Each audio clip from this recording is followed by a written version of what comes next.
5 साल बाद Rafale deal में फंसी मोदी सरकार। राफेल डील घोटाले में नया धमाका। फ्रांस की एक ऑनलाइन पत्रिका मीडिया पार्ट ने राफेल घोटाले पर किया चौंकाने वाला खुलासा। रिपोर्ट में दावा बिचौलिए सुषेण गुप्ता को दिए गए 65 करोड़ रुपए की घूस। सीबीआई ईडी को भी थी जानकारी, लेकिन नहीं हुई कोई कार्रवाई। सीबीआई ईडी पर गिरेगी गाज। खबर से भारतीय जनता पार्टी में छाया मातम, लगा तगड़ा झटका। खबर में आगे बढ़ने से पहले लाइक कीजिए इस वीडियो को और चैनल को सब्सक्राइब करने के बाद घंटी बजाना बिल्कुल ना भूलें। बढ़ते हैं पहली खबर की तरफ। राफेल घोटाले में नया धमाका। रिपोर्ट में दावा बिचौलिए सुषेण गुप्ता को दिए गए 65 करोड़ रुपए की घूस। सीबीआई ईडी को भी जानकारी, लेकिन नहीं हुई कोई कार्रवाई। दरअसल फ्रांस की एक ऑनलाइन पत्रिका मीडिया पार्ट ने राफेल घोटाले पर चौंकाने वाला खुलासा करते हुए कहा है कि भारत को लड़ाकू जेट बेचने के लिए आकर्षक अनुबंध हासिल करने के लिए भारतीय बिचौलिए सुषेण गुप्ता को 65 करोड़ रुपए का भुगतान किया गया था। पत्रिका ने फेक इनवॉइस पब्लिक कर दावा किया है कि केंद्रीय जांच ब्यूरो सीबीआई और प्रवर्तन निदेशालय दोनों को 2018 से गुप्ता को 65 करोड़ रुपए की रिश्वत के भुगतान के बारे में पता था, लेकिन दोनों सरकारी एजेंसी ने कोई कार्रवाई नहीं किया।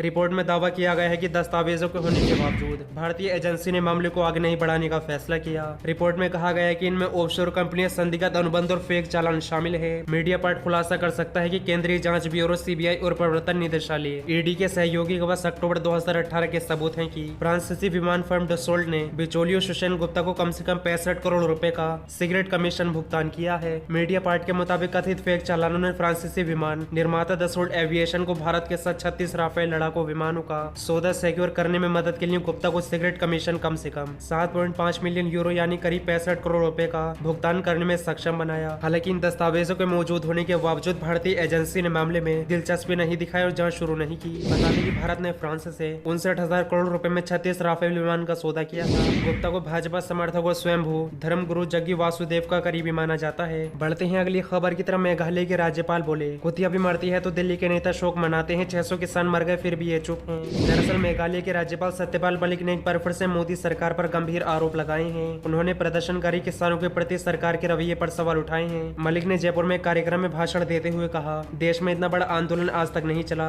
जिसमें 600 लोग शहीद हो गए। कुतिया भी मरती है तो दिल्ली के नेताओं का शोक संदेश जाता है, लेकिन 600 किसानों का प्रस्ताव संदेश लोकसभा में पास नहीं हुआ। इसके अलावा राज्यपाल ने कहा, आजकल जो किसानों का मुद्दा है उस पर बोलूंगा तो कंट्रोवर्सी हो जाएगी। ये अखबार वाले ऐसा करते हैं कि 2 हफ्तों का इंतजार करता हूँ कि दिल्ली से कहीं कोई टेलीफोन तो नहीं आया। हालांकि गवर्नर को हटाया नहीं जा सकता, फिर भी मेरे शुभचिंतक तलाश में रहते हैं कि ये कुछ बोलने और हटें। सत्यपाल मलिक ने अडानी जैसे बड़े उद्योगपति पर निशाना साधते हुए कहा, किसानों का माल कम दाम में खरीदकर फिर बड़े दाम में बेचने के लिए बैठ गए हैं बाजार में। अडानी का तो गोदाम भी बन गया है पानीपत में, जब पार्लियामेंट में कानून भी पास नहीं हुआ। मलिक पहले भी कई बार मोदी सरकार पर हमलावर रहे हैं। उन्होंने बीते दिनों जम्मू कश्मीर और गोवा की भाजपा सरकारों पर भी भ्रष्टाचार के आरोप लगाए थे। उनकी माने तो दिल्ली के कुछ बड़े नेताओं ने उन्हें राज्यपाल बनाया है और जब वो सब चाहेंगे तो मलिक इस्तीफा दे देंगे। बढ़ते हैं अगली खबर की तरफ। विकास के जुमले से कोसों दूर, लाखों परिवार चूल्हा फूंकने पर मजबूर। बढ़ती महंगाई को लेकर कांग्रेस नेता राहुल गांधी ने केंद्र की मोदी सरकार पर बोला हमला। दरअसल देश में लगातार बढ़ती महंगाई को लेकर कांग्रेस के पूर्व अध्यक्ष और सांसद राहुल गांधी ने एक बार फिर से केंद्र की नरेंद्र मोदी सरकार पर निशाना साधा है। उन्होंने कहा कि विकास के जुमले से कोसों दूर, लाखों परिवार चूल्हा फूंकने पर मजबूर। कांग्रेस नेता राहुल गांधी ने शनिवार को खबर शेयर करते हुए अपने ट्वीट में लिखा, विकास के जुमले से कोसों दूर, लाखों परिवार चूल्हा फूंकने पर मजबूर। मोदी जी के विकास की गाड़ी रिवर्स गियर में है और ब्रेक भी फेल हैं। इससे पहले कांग्रेस नेता राहुल गांधी ने बुधवार को अपने ट्वीट में लिखा था, दिवालिया है, महंगाई चरम पर है। व्यंग्य की बात नहीं है, काश मोदी सरकार के पास जनता के लिए संवेदनशील दिल होता। बता दें कि राहुल गांधी समेत कांग्रेस के कई दिग्गज नेता महंगाई को लेकर केंद्र की मोदी सरकार पर हमला बोलते हुए नजर आ रहे हैं। इससे पहले भी कई बार उन्होंने पेट्रोल, डीजल और रसोई गैस के दामों में हो रही लगातार बढ़ोतरी को लेकर केंद्र सरकार को घेरा था।